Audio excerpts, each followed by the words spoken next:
wadani maxay kula tahay halka Soomaaliya afar inu safadaan waradna midnimada Soomaaliya waa muqaddas adna maxay kula tahay now waranagu horanu goone aqoonsi baan doonayna adna habartayni ninkii arooso adeerkayna leewaaye waradna maxay kula tahay dawlad dhexe oo sal adag oo adna yaa minay xamar xisaab ku arooy reer kalama may war haytan geeka wadaayay aadamay hayta mid ka haysid midka ku xogaanaya min in sheegdo ma inka dhaganta kaaga sheekaygu waa ku xogaa war idinka war ma haysaane nabadii nolol waxay diyaarinaysaa xuska maalmaha xurriyadda kadib wasaare khayrana guddi uu magacaabay wasiiro ay ku jiraan hadda xurriyaddu diyaar garooba مسار مديب موردي أودا موردي أودا سلري ورمحا حريد لحصا ددكي شعبك ay wadan ku dhashi aaba weysana wada ay maraan ma waxa ka wada dalku xirma war sida aad rabto qaada waryaaya way iska murantaane cadawga ugu daran ee shacbiga ma taqaadin horta lacagta way saaxib lacagta war ma ahana waa madax kursigeeda ilaashata war isan dhow ma kasnay xaan cuna yaanka daron war cadawga ugu daran shacabka waa Kenya iyo Ethiopia war cadawga ugu xun ee shacabka waa dhagaxda jidka taala waryaa tan oo kale arkay qofba wuxuu rabo iska sheegaya war ma lacag cadow jirta waryaa cadawga ugu xun shacabku waa ciidan aan shaqadiisa aqoon warwariye Xuseen Cabdille oo ka tirsan raadiyo kulmiye dhowr jeer oo la kulmay dacadi maantaas ugu dambeysay asagoo u soo socda xaruntiisa shaqada ayay askar waxay u geysteen jirdil hanjabaad gaarigiina laga jajabiyay rasaasna lagu furay manahan markii ugu horeyso dhowr jeer ayaa wariyaha sidaan loo dhibay asagu mucaaradka u wareysta mu iska daayo war lanka kana mucaarad iyo muhaafad malan fidhiyo dogon may dheega jiray walaashay waan daad wiinta markantii koo kale iyo kadifaa lahayn iyo badilidoo hayaan war 2019 sidii loo gudugalay ciidanka wariyaasha lagu diray aniga kamid ah dhigta li dilaaci maskiin adimay ku dileen warnimayo waxaan u malaynayaa ciidanka hadda jira shacabka inay difaacaan looma sameeyne kursiga inay difaacaan baa loo sameeyay amisoomna nabad ilaalin looma keenin dalkaane faragelinta shisheeye inay ilaalisaa loo keenay war dogonka kana madii haan haado hatani sheegas madun ciidanka habaabsadaanay war beesadooda hal la siiyo lacagtooda hal la siiyo lahayna mayninka sheego wayti aan hele war meesha askarta tababarka loogu furay waa magaalada Baydhabo wasiirka gaashaandhigana u furay hore u soco gadaal u soco shacabka ilaaliyaan la barayaa war ciidanka in wax la baramal diidane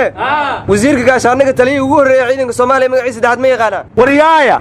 qayla dhaan lama rabe ciidamadu dalkay u shaqeeyaan iyo dadka adinkuna la shaqeeya mushaarjo hal siyoy war waxaan weydiinayaa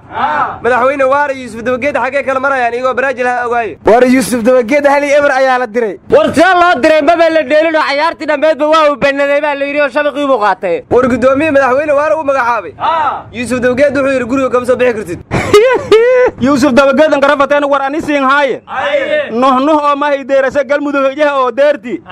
mayna lataa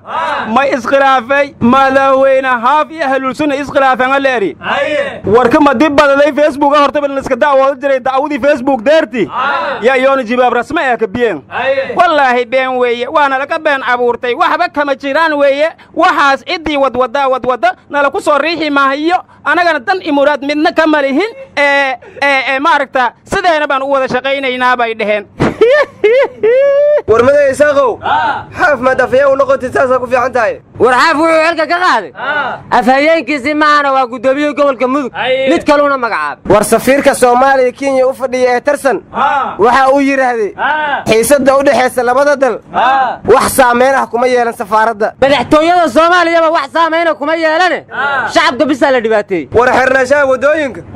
madaxda dawladda saameyn kuma yeelan shacabka ay saameyn ku yeelatay war dhacay waxa la yiri aqliga u baahan baa la yiri xubin buu kootaaye ruuxii bistiismaanku yahay una bogsoon waaya bilaash noloshiyo milguhu waa barkumataal bilaawaha intaan sideennay oo boqonta goynaynay ama aan buntuq iyo rasaas bagac ka siinaynay darigiyo intaan xaafadaha beel u dirinaynay xoog soo boqoliyo col baa qaatay badihii war antaas dhibaato ah gobtan dictor habeeban seeda war intina waxaad sheegaysan shaqaabuur ma noqdaane shaqooyin ka banaan Soomaaliya naxli baan idin hayaa naxli designer qabyaanad driver laaluush beer kala geyn editor isku dir writer mashruuc taker tuhum believer Somali attacker tuldaan nominator iyo colaad combiner war baalga muundinimi eberno dhigdayna jeesha gadiyeede hal habba kama jiro kama naaqan warbada isaaqow adigu wax ma fahmine wiligay ma arkan dagaal la xayisiin oo liya shaqo balan waay anigaba wiligay ma arkin tuun shaqo laga dhigayo warnimayo waxaa la yidhi caqligaygu waa kooban yahay amar ilaaheeye niman yahow jacayl iyo qabiil maa la kala daayo intaasaan ku soo koobaya ayaanan sii badin war sidaas baana gabay aniga haya fiican ee dad fiican tahay dumarkaba u fiican tahay aniga fiican oo ku jeclahay waay war gabay gaaban ani siin haaye maandheeska jacayl maxuma midkaad jeclaatay sajufada ma ka dhashay war yaaya war waa waala teenana kala wada war jacayl lama kontaroolo yaa idin hiri jacayl la kontaroolo